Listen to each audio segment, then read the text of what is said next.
A student asked me a very interesting question. They said, if I create an index on a specific column or a collection of columns, what happened to concurrent reads or writes? Can those still happen? And we know the answer to kind of part of the question, because the simple implementation is you can allow reads but block writes. Why is that? Because you can still read as long as you don't use that index that you're about to create, right? You do not add that index as part of the catalog of your database so that planners will never use it, right? Because it's under construction, literally, right? Sorry about that, cars. But you can read fine, right? Either do a full table scan or use other indexes to get to your table. That's fine. But writes, on the other hand, are interesting, because you can't really allow writes, because you might be, how do you create an index? You read the column that you're indexing and you create the B3 or whatever Bren or LSM structure you're using, and then you create that index by reading those values. But if you allow writes, then you might skip values. You just, essentially, this is data loss, right? You might finish indexing, but there are a lot of stuff that you missed because they have been written after you created the index, right? So that's why most operations block write, allow reads, right? Some databases, I've seen that some databases are so aggressive, it's like, you can't even read. It's like, okay, that's a little bit aggressive, but.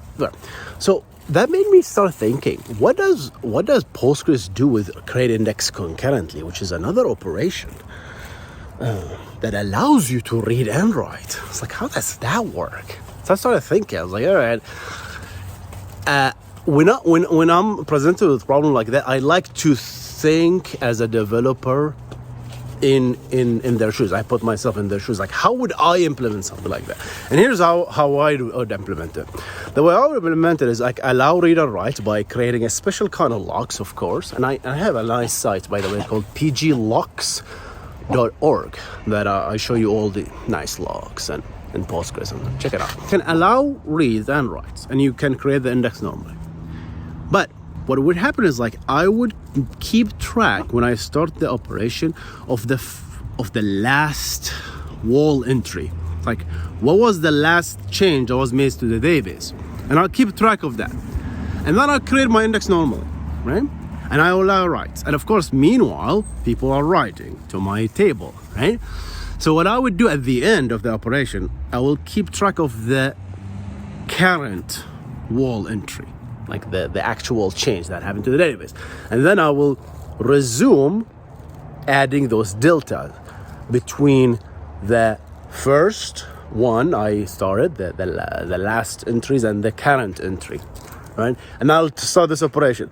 And slowly, the gap will shrink. But there is a chance, if I implement it this way, that create index will never finish, because there's always these continue to be writes. But in practical, you can't always finish, right? At the end of the day, you'll finish this.